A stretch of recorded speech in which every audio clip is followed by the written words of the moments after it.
look what I'm driving. Yes, that is a 2017 Corvette Stingray Coupe. Before we get into this video though, I will point out the rules for what I do.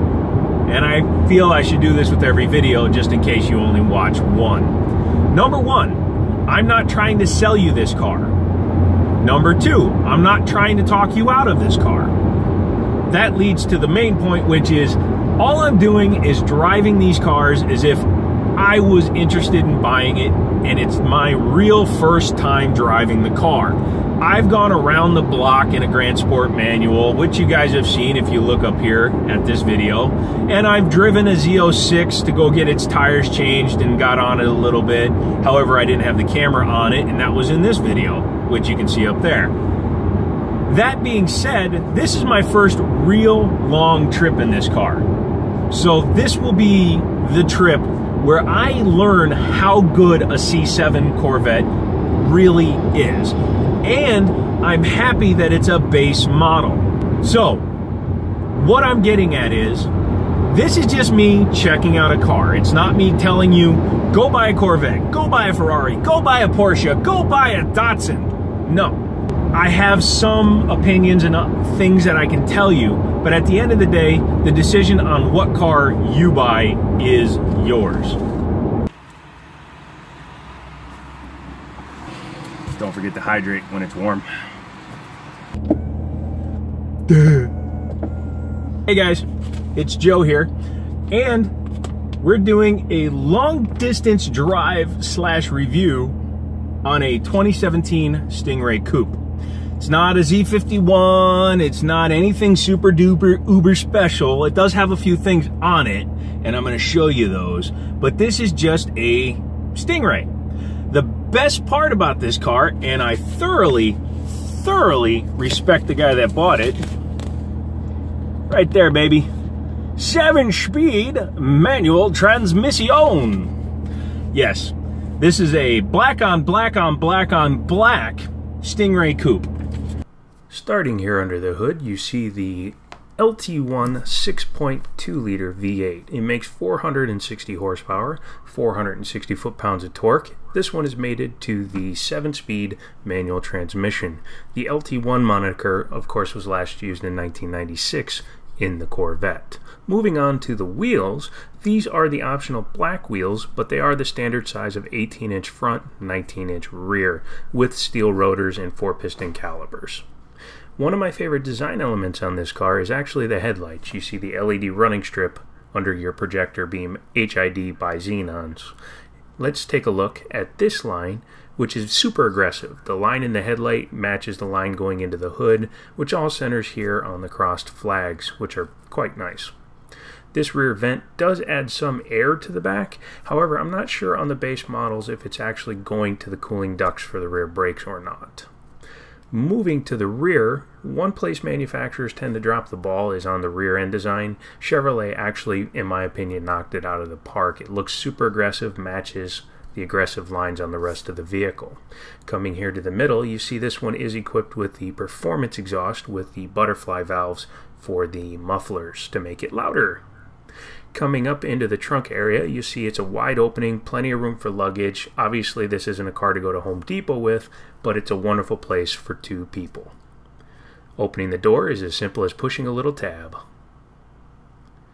Now, let's go on to the inside of the vehicle with me, where we are going to take a look at the features and all the options that this particular car has. Now, he could have went nuts and completely loaded one of these bastards out, but he didn't. I will tell you what he put on this thing. Now, it's not cheap by any mind, but it's not overly done. I think this guy knew exactly what he was going for. It's not a Z51 package. It doesn't have carbon ceramic brakes. It doesn't have the upgraded brakes. It's none of that crap. What it does have, of course, is the 7-speed manual transmission and the 2LT package. So on this car, the 2LT package for $4,400 gets you the memory package, which is your memory seats and whatnot. You get your power bolsters and your power lumbar. There is a net for your luggage, whatever. Heated outside mirrors, adjustable driver's side auto dimming, blah, blah, blah. Heated and ventilated seats. The ventilated seats make a lot of sense since these are black or charcoal seats. The heated probably won't get used that much unless you're driving it in fall with the roof off. Let's see, it's got the premium audio system. It has the heads-up display, which is amazing, and I love that. I wish I had 3 cameras so I could show you the heads-up display, but I'm sure you've seen it. It's got the curb view cameras, which allow you to see how close you are in the front. It has the performance exhaust at $11.95, and I don't think it's worth it. I'm sorry to you Corvette guys. I think I would go with a Corsa exhaust. Just rip off that whole exhaust, buy the stock exhaust, and throw Corsas on there. Personal opinion, sorry. It just, when you're not using the full potential of those mufflers, doesn't sound quite right. It has that body color wing that I showed you on the walk around, and it is what it is. It's obviously not like a Grand Sport or a Z06 spoiler. It actually has a little bit of air between the spoiler and the deck. So is it functional? Meh, probably not. And the wheels, blacked out wheels. I like them on this car. They're 18s in the front, 19s in the back, so they feel a little bit small in my opinion, especially since a lot of sports cars have 19s and 20s or 19s and 19s. But this one is not like that. Let's see, 25 miles to the gallon on the freeway. I believe it. It has the 7-speed manual transmission. 7th gear in this car is absolutely 100% fuel economy. It is not for anything else. It's not for top speed. It's not for anything but gas mileage. In fact, 6th gear at 58 miles an hour is 1,250 RPMs. 7th gear at 60 miles an hour is 1,100 RPMs. So it's really, it's a gimmick almost unnecessary, but it does help you avoid your gas guzzler tax by getting better than a certain gas mileage. Okay, now on to some personal observations I've made in the 111 miles I've driven this car today. Number 1, too high. You can't use it when the window's open. It really is kind of awkward because, you know, so you wind up using this armrest. However, I don't like the position of this armrest because it positions my arm too low. So that's kind of bull crappy, but I guess that's just for me because I'm 6'4", I'm a tall ass guy, you know, not a whole hell of a lot of headroom when I'm seated. However, I do like these GT buckets. I'm imagining that the rear back upper part is what a Recaro feels like. The base is a little bit narrow, but that's because this car is a little bit narrow. If it was a little bit wider, I'm sure the base would be slightly wider, and then my legs would have plenty of room. Clutch take up, I'm getting used to it. I have to say that Chevys have a very light clutch and a very stubborn throttle. The throttle is drive-by-wire. It takes a while to get used to, especially when you're jumping from car to car to car to car. You never know which car you're going to be in, which car is going to drive a certain way. Auto rev match, I don't use it. It's fun, it's a gimmick, it's cool to show to your buddies, but I don't need it, I don't use it. I actually always turn it off as soon as it's on, off, boom. I prefer to shift for myself and blip my own throttles and have that kind of fun. But I will say that it does work well. You Nissan owners, you guys got it first, and I'm sure if I was racing this thing, rev match would be a bonus, but for a street driven car, not really. The way to tell if you're actually in rev match is when the indicator for which gear you're in is yellow. And when you pull the trigger again, you'll see the gear indicator goes white, and it does say active rev match off. It doesn't say it when it comes on, it only says it when it goes off. But the way to tell is if the indicator for the gear is yellow, it's on. If it's white, it's off. I'm driving it in sport mode, which is apparently the optimal mode for me. I like it best in sport mode. The steering is nice and tight. The suspension actually feels a lot like my Mustang after I put the springs in it. That might be blasphemous, and you guys might start blasting on me on the comments, but what I mean by that is it's not a bone-jarring ride. It's actually a comfy ride. The car, it floats when it needs to, but it sticks when it has to. You know what I mean? That's what you want in a car. Some guys, and I was one of them for a long time, in my 20s, I literally drove a race car on the street. It had a full frickin' roll cage. I used to have to slide in over the roll cage. And that was when I was 275 pounds. You know, I'm 230-ish now. And it's easier for me to get in and out of cars. But can you imagine me, 6'4", 275 pounds, 40-inch waist, sliding into a god dang roll cage every day? Yeah, so this car is really comfy in that regards. Other things I've noticed about the car. Number one, this one does display the mileage underneath the oil pressure, which is nice to have. Things I'm noticing right off the bat. Obviously, rear visibility is compromised with large C-pillars and large B-pillars. It's okay straight out the back, but of course, you have just tiny windows over here, which has always been a GM problem. And then to make it worse, these seats actually block that window partially. I will say that I am more fatigued driving this car than I am my Mustang or even the Silverado, which you would see if you see steering wheel in the way. But overall, again, with the ride as nice as it is, I'm quite comfortable in here. So let's go ahead and we'll get back on the road. And as every Chevy driver knows, of course, you have the wonderful plastic canoe smell of the vehicle.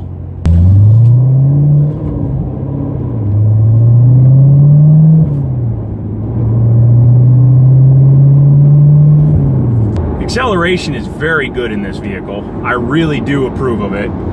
Road noise isn't terrible, but of course when you have an open hatch area like that, you're going to hear more road noise because the rear axle, the rear tires, everything are normally separated by an entire bulkhead in a sedan or the normal sports coupe.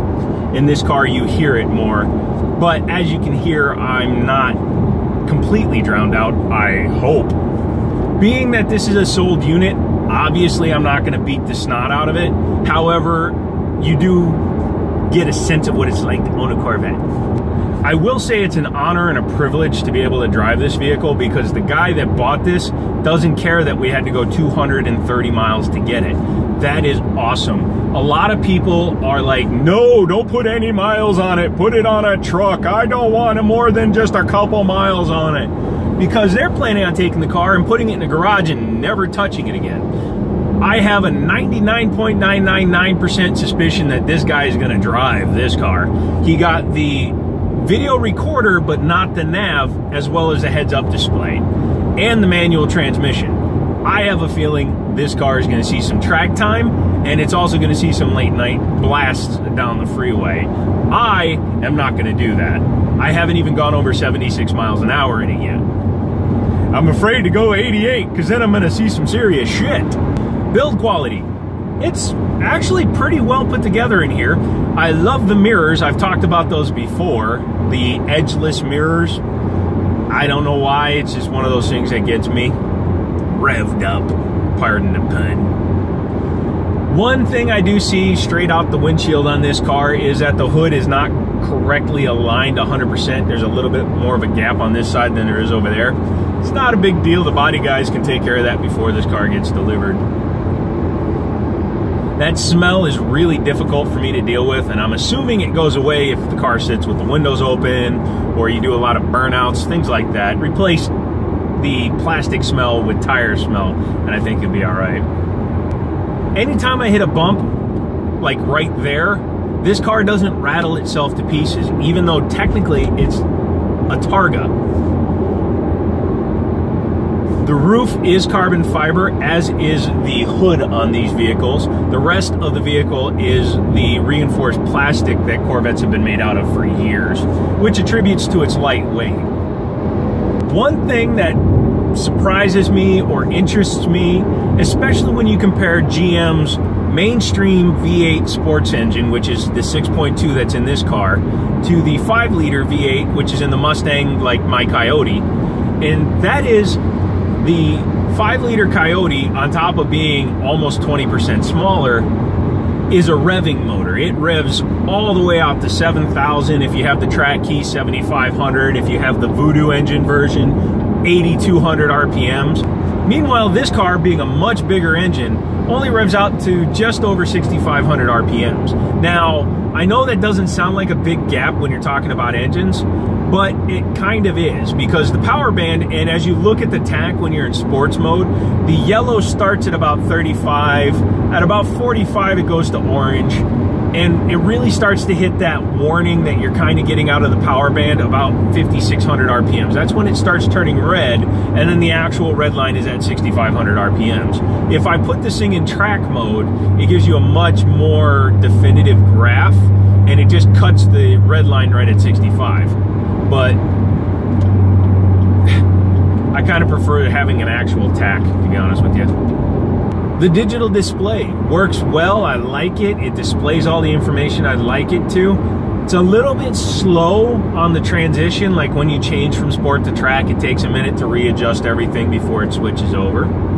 I will say one thing, and it's not a detriment to this car, because maybe the guy has plans for this car, but if it had been my $65,000, I think I would have gotten the Grand Sport. Now, you would have given up the heads-up display on the Grand Sport, but even the base Grand Sport has the 1LT or 1LZ suspension from the Z06, which is much more competent than even the 2LT that this thing is, because 2LT is basically just luxury items. It has nothing to do with the brakes, the suspension, the width of the car, any of that, because obviously a Grand Sport is a Z06 minus the motor and a couple of details. But if you're going to track something, I might have gone with the Grand Sport first, but again, it also could be the fact that he is going to have lower maintenance costs with a base Corvette, because obviously it doesn't have 335er tires, it doesn't have super sticky Continental Conti Sport or whatever, DSW Conti Sport 2s or whatever they're coming with these days. Brakes are going to be less expensive because they're just standard steel units. So half a dozen of one, 6 in the other, I get it.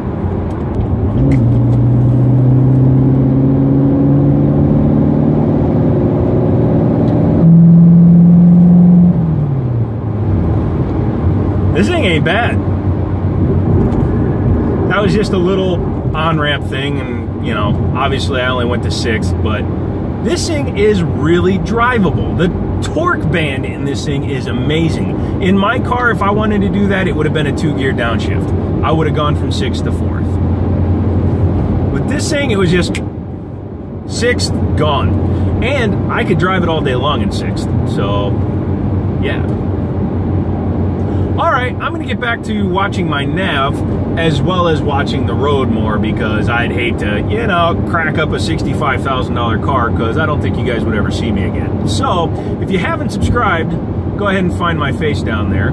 If you'd like to become a Patreon so I can get a better camera, which will help improve the channel, also do some other builds and stuff like that, click up there.